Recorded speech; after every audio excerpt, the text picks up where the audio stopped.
श्री महाप्रज्ञ गुरुवे नमः। ओम श्री महाप्रज्ञ गुरुवे नमः।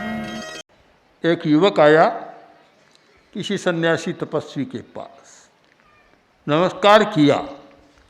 सन्यासी ने देखा युवक बहुत तेजस्वी है, अच्छा है, अगर ये मेरा शिष्य बन जाए तो बहुत अच्छा काम कर सकता है।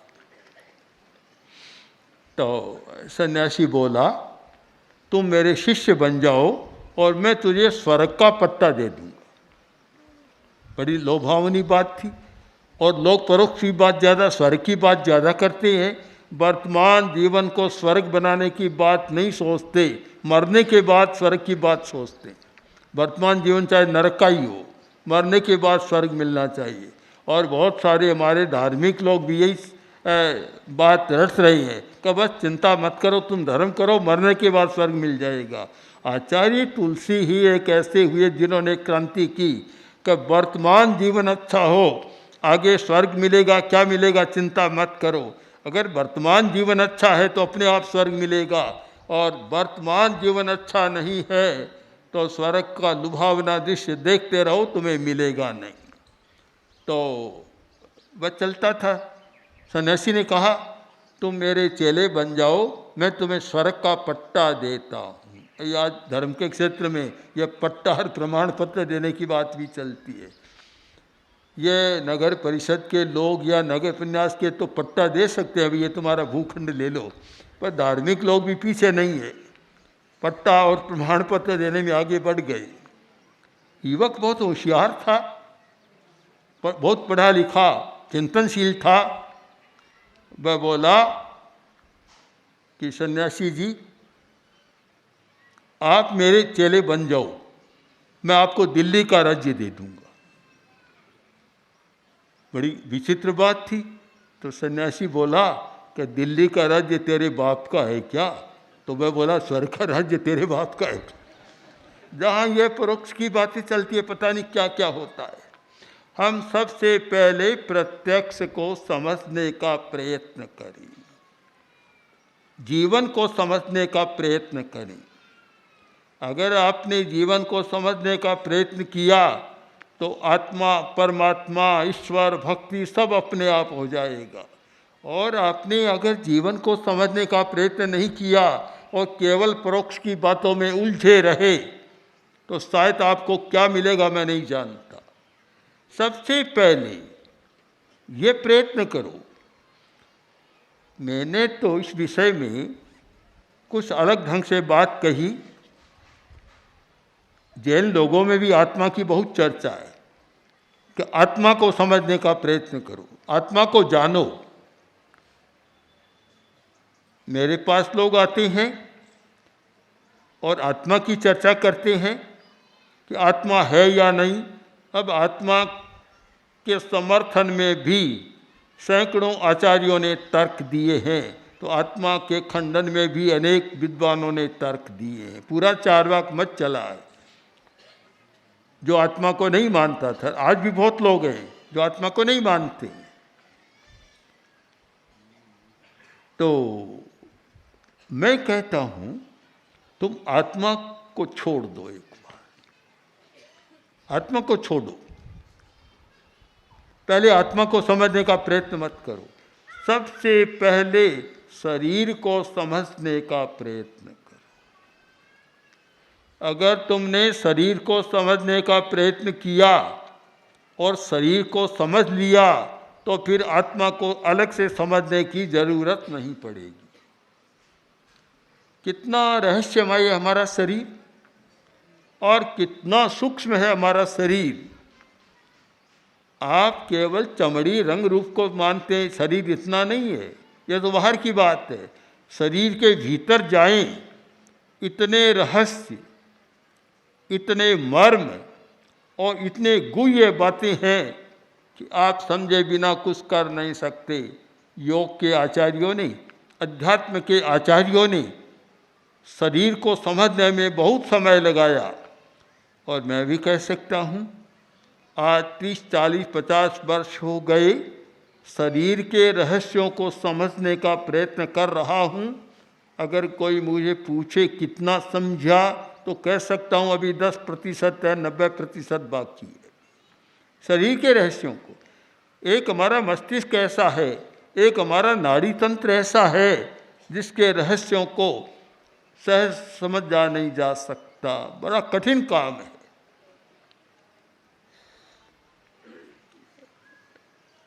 आप देखते हैं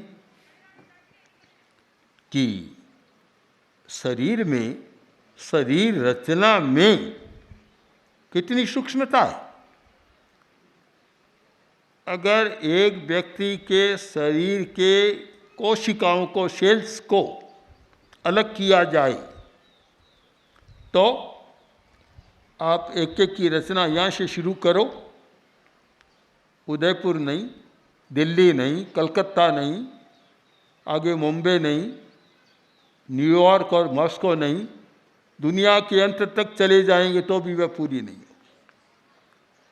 इतने सेल हमारे शरीर में, और फिर उनमें जो जीन है, आज जीनोम का, जीन का जो सिद्धांत है, और प्राचीन भाषा में कहूँ तो कर्म के परमाणुओं का सिद्धांत, जिनकी तुलना आज के जीन से की जा सकती है। अब एक एक जीन में 6-6 लाख संदेश लिखे हुए। कितना रहस्यमय हमारा शरीर।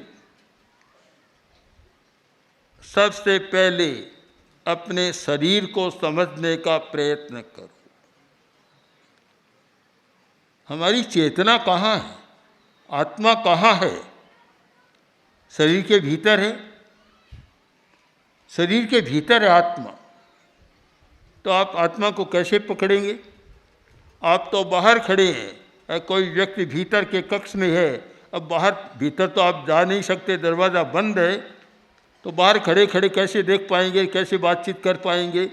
पहले दरवाज़ा खोलो, आत्मा तक जाने की बात करो, फिर कोई आत्मा के बारे में सोचो। पहले दरवाज़ों को खोलो। सारे दरवाजे बंद हैं, खिड़कियां भी बंद हैं, एक छिद्र भी नहीं है। आप कैसे जा सकेंगे? मेरी बात जो बहुत भक्त लोग हैं उनको बड़ी शायद समझ में आए या न आए, किंतु हम सच्चाई को कभी अस्वीकार नहीं कर सकते। और इसीलिए धार्मिक लोग चरित्र से दूर हो रहे हैं।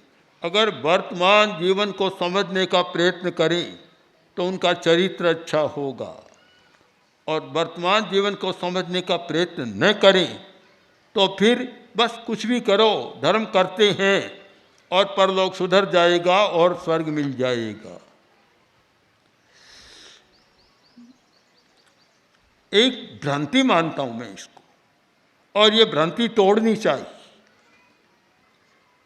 सबसे पहले तुम मन की निर्मलता करो, मन को निर्मल बनाओ, इंद्रियों पर विजय प्राप्त करो और भाव शुद्धि करो, और शरीर के ज्ञान कोशों को विकसित करने का प्रयत्न करो। वैदिक साहित्य में 5 कोश बतलाए गए, 5 कोश है। जैन साहित्य में कर्म शरीर और तेजस शरीर का जो विवरण है, उसे हम समझ लें तो विकास कर सकते हैं। मैंने एक बार एक लेख लिखा था कि एक अंगुली से देखा जा सकता है, सुना जा सकता है, चखा जा सकता है, स्पर्श किया जा सकता है। 5 इंद्रियों का काम एक अंगुली से किया जा सकता है। दिल्ली यूनिवर्सिटी के जो बायोकेमिस्ट्री के प्रोफेसर थे, उन्होंने संपादक से पूछा कि ये लेख किसका है, बहुत पुरानी बात है, किसका लेख है? तो उन्होंने कहा मुनि नथमल जी का, जो मेरा पुराना नाम था, मुनि नथमल जी का है। तो उन्होंने कहा कैसे लिखा ये? बायोकेमिस्ट्री वाले इस मर्म को जानते हैं कि जो 100 वर्ष बाद हमारे विज्ञान में हाइपोथेसिस आने वाली, आज कैसे लिखती है।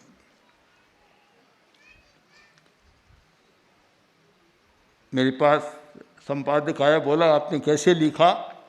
मैंने कहा आप लोगों ने ज्ञान को बहुत सीमित कर लिया कि जो बाहर से आता है बस ज्ञान इतना ही है।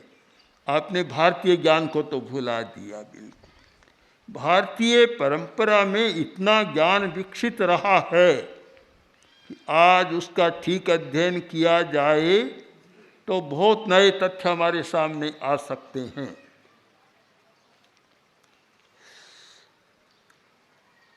दिल्ली में कोई गोष्ठी थी और बड़े बड़े लोग, शिक्षा वाले, दूसरे नेता भी उपस्थित थे, राजनेता भी उपस्थित थे, और जो लोग भारतीय संस्कृति और हिंदुत्व की ज़्यादा बात करते हैं वे सब उपस्थित थे। तो मैंने उनसे कहा कि देखिए, मैं जो कह रहा हूँ कह सकता हूँ कि मेरा भारतीय आत्मा के साथ संपर्क है, संबंध है, आपका नहीं। एक बार सबको अटपटा लगा। मैंने फिर कहा कि मैं बहुत चिंतन पूर्वक कह रहा हूँ, तो आपका भारतीय आत्मा के साथ संपर्क नहीं है, केवल बाहर से शब्दों को पकड़ रखा है। भारतीय आत्मा के साथ संपर्क तब हो सकता है जब आप संस्कृत की गहराई में जाएं, प्राकृत भाषा की गहराई में जाएं और संस्कृत प्राकृत में लिखे हुए जो गूढ़तम ग्रंथ हैं उनका पारायण करें, तो मैं कह सकता हूं कि भारतीय आत्मा के साथ आपका संपर्क है। अन्यथा थोड़ा ऊपर ऊपर का ऐसा ले लिया जैसे कोई समुद्र के किनारे जाता है और कुछ सीपियाँ, कुछ घास फूस ऊपर मिल जाता है। कभी भी गहराई में गोता लगाए बिना जो मुक्ता चाहिए वह कभी नहीं मिल सकते। आज हमारे हिंदुस्तान की ये स्थिति हो रही है। यहाँ की जो ज्ञान परंपरा है इतनी विकसित है। दुनिया में कुछ संस्कृतियाँ रही थी। चीन की संस्कृति बहुत पुरानी, मिस्र की संस्कृति पुरानी, यूनान की बहुत पुरानी और हिंदुस्तान की बहुत ही पुरानी। ये कुछ 5-4 संस्कृतियाँ रही थी प्राचीन। तो अनेक संस्कृतियों का ज्ञान परंपरा तो लुप्त सी हो गई है। चीन में भी आज विद्यमान है और भारत में विद्यमान है, किंतु हमारी कठिनाई क्या है कि आज कोई भी जो समझदार आदमी है वह अपने बच्चे को संस्कृत प्राकृत नहीं पढ़ाएगा। समझदार कह रहा हूँ, वह प्रोफेशन में ले जाएगा, क्योंकि अर्थ का युग है, अर्थ प्रधान युग। अर्थ चाहिए, वकील बनाएगा, डॉक्टर बनाएगा, इंजीनियर बनाएगा, सीए करेगा, एमबीए करेगा, जहाँ पैसा अधिक आ सके वह ज्ञान करेगा। किंतु भारतीय विद्या क्या है उस और उसका कोई रुझान नहीं होगा, है भी नहीं। इसीलिए हमारी ज्ञान की परंपरा समाप्त हो रही है।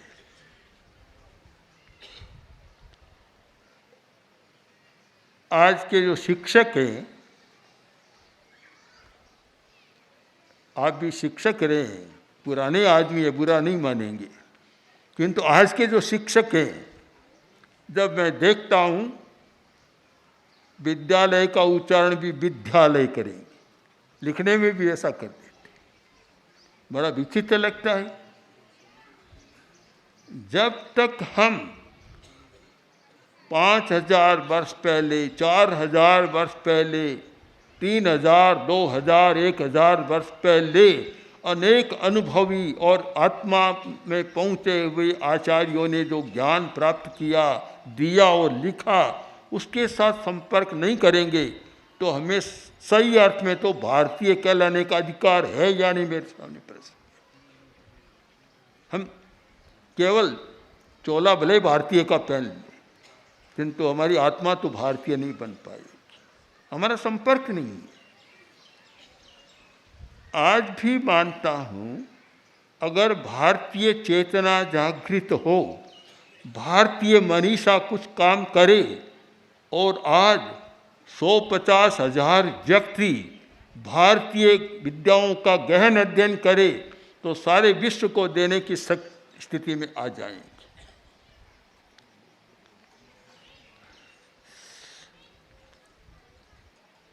बड़ौदा में हम थे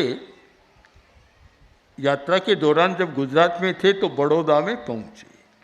वहाँ एक अंतर्राष्ट्रीय कॉन्फ्रेंस थी और कॉन्फ्रेंस का विषय था अनेकांत। अनेकांत पर कॉन्फ्रेंस थी, काफ़ी बाहर से भी लोग आए थे। एक मेक्सिको के प्रोफेसर ने जब अनेकांत पर एक पत्र पढ़ा, मुझे भी आश्चर्य हुआ कि मेक्सिको की यूनिवर्सिटी का प्रोफेसर जिसका संपर्क बहुत कम है और इतना बढ़िया पत्र कैसे पढ़ा।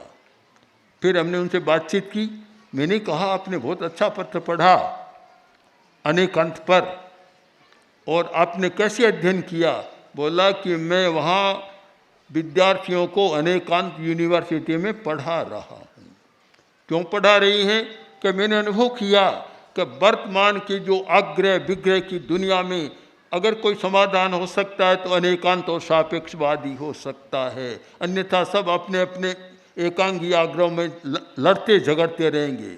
और मैं केवल विद्यार्थियों को ही नहीं पढ़ाता हूँ, मैं अनेकांत को फ्रांस, जर्मनी आदि अनेक देशों में मैं मेरा पत्र भेजता हूँ और सबको प्रेरणा दे रहा हूँ कि हमें ऐसा करना चाहिए।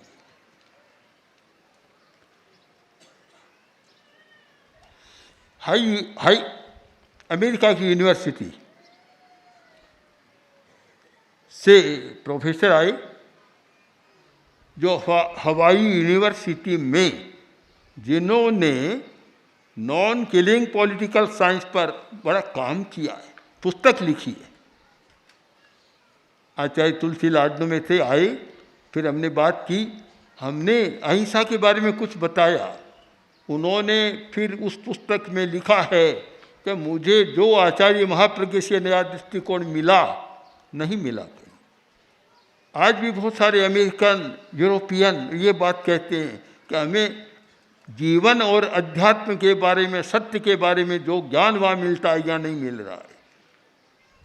मैं मानता हूँ आर्थिक विकास में वे देश बहुत आगे बढ़ गए, बहुत आर्थिक विकास हुआ है। इतना आर्थिक विकास, इतना भौतिक विकास, इतना पदार्थों का विकास कि शायद अभी इस मामले में भारत पीछे है।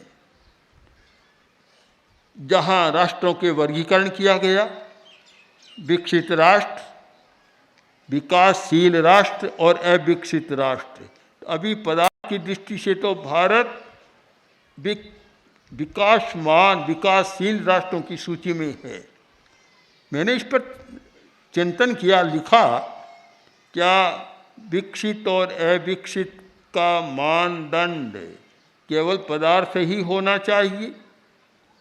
अगर यही क्राइटेरिया है, यही हमारा लक्षण और मानदंड है, तो फिर चेतना की बात को बिल्कुल भुला देना चाहिए। बस जड़ है, पदार्थ भी जड़, हम भी जड़ हैं, जो चाहे सो करे।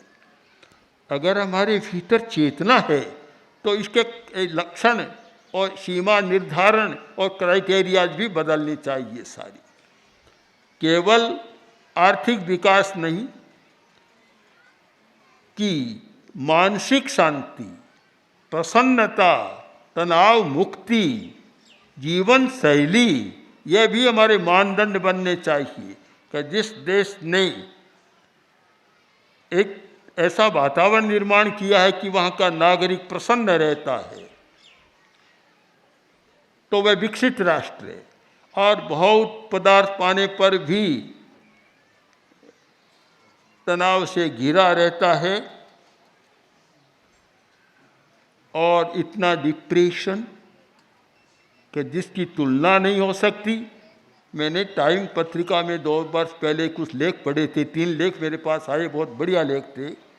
उसमें लेखक ने, टाइम वहाँ की अमेरिका की प्रसिद्ध पत्रिका है, उसमें लिखा था कि अमेरिका में जितना मेजर ये टेंशन और डिप्रेशन है शायद दुनिया में कम होगा। क्या हम उसको विकास माने? अगर विकास का मानदंड वही हो तो इसका मतलब है कि पदार्थ तो प्रसन्न है और आदमी उदास है, दुखी है। पदार्थ सुखी है, आदमी दुखी है। राष्ट्रपति एक वैज्ञानिक आदमी है, उनका राष्ट्रपति होना कितना मूल्यवान है वह तो एक वैधानिक दृष्टि है किंतु एक वैज्ञानिक और सत्यान्वेषी की दृष्टि से मानता हूँ कि उनका बहुत मूल्य है। वे चाहे राष्ट्रपति हो या न हो, न थे न कभी हो सकता है, पर उनका मूल्य अपना मूल्य है। वे जब पहली बार हमसे मिले, पहली बार एक वैज्ञानिक के रूप में बहुत वर्ष पहले, और हमने सारी बात की, एकदम विज्ञान से अध्यात्म की भूमिका पर चिंतन मुड़ गया उनका। वे हमें शायद वैज्ञानिक दृष्टि से उतना प्रभावित नहीं कर सके जितना मैं समझता हूँ वे अध्यात्म की दृष्टि से प्रभावित हो गए। और जब मैंने उनको कहा कि आपने बहुत मिसाइल बनाई, नाम भी मिसाइल मैन हो गया, संहारक शस्त्र बहुत बनाए हैं, बड़ा काम किया है, अब मैं चाहता हूं कि आप शांति की मिसाइल बनाएं। अब इस बात को उन्होंने इतना पकड़ा कि आचार्य महाप्रज्ञ ने मुझे चुनौती दी, मैं उसी पर अब काम कर रहा हूं। अब सारी दिशा बहुत सारी बदल गई। विज्ञान के क्षेत्र में आज भी काम कर रहे हैं, चल रहा है, पर विज्ञान के साथ अध्यात्म भी एक प्रमुख बन गया। जब वह पुस्तक आएगी तो आप देख पाएंगे कि कोरा विज्ञान नहीं है। जो पुस्तक हमने और राष्ट्रपति ने मिलकर लिखी है, और संभवतः महीना 2 महीना में आ भी जाए ऐसा सुना है, तो आपको पता चलेगा कि किस प्रकार विज्ञान और अध्यात्म का एक समन्वय हो रहा है। कोरा विज्ञान और कोरा अध्यात्म दोनों की समस्याएं हैं, अगर दोनों मिल जाए तो बहुत सारी समस्याओं का समाधान है। हमारे धर्मगुरु भी विचित्र बात कहते हैं, मैंने सुना है, अब तो कम सुन रहे हैं, आज से 30-40 वर्ष पहले बहुत बार सुना। हमारे धर्मगुरु, आसपास के लोग भी, जैनों के धर्म मतलब हमारे भी आसपास के, कहते थे कि विज्ञान ने धर्म का सत्यानाश कर दिया। एकमात्र आचार्य तुलसी ऐसे थे जिन्होंने कहा कि विज्ञान ने धर्म का बड़ा उपकार किया है। अब दोनों बिल्कुल भिन्न बातें हैं। एक तो कह रहा है कि विज्ञान ने धर्म का सत्यानाश कर दिया, एक व्यक्ति कह रहा है कि विज्ञान ने धर्म का बहुत उपकार किया है, कि जो सूक्ष्म तत्व थे जिन्हें समझाना बड़ा कठिन था, अब विज्ञान ने इतने सूक्ष्म तत्व सामने रख दिए कि अब कोई नहीं कहेगा कि जैन शास्त्रों में सारी गप्पें ही गप्पें हैं। पहले तो जब हम कहते कि एक सुई की नोक टिके, इतने में एक मूली है, एक सुई की नोक टिके, उसमें अनंत जीव है, लोग मानते हैं कितनी बड़ी गप है, साधारण बात नहीं। जोधपुर के राजा गज सिंह जी, शायद 100-200 वर्ष 150 वर्ष पहले की बात है, जब मुनि जीतमल जी, वे तनिवासी संप्रदाय के थे संभवतः, उनके पास आई, बातचीत हुई और बोले कि महाराज आपके शास्त्रों में तो झूठी बातें बहुत लिखी हुई, कब बोला एक सुई की नोक टिके उतने में अनंत जीव, कैसे हो सकता है। वे भी बड़े चतुर व्यक्ति थे मुनि जी। उन्होंने कुछ दिनों बाद एक हाथी बनाया, और हाथी भी एक चावल के दाने पर जितना, और कितने ऐसी जैनों में रहा है कि 1 इंच में या कितनी भूमि में कितने अक्षर लिखे जा सकते हैं, बड़ा विकास किया इस पर बनाकर, और महाराजा को दिखाया। बोले महाराज मेरी तो स्थूल दृष्टि है, स्थूल मति है, किंतु इतने में इतने सैकड़ों हाथी में कर सकता हूँ, तो भला सूक्ष्म जगत में जाएं तो ये बात असंभव नहीं है। हम स्थूल जगत में जीने वाले सूक्ष्म जगत की बात को समझ नहीं सकते।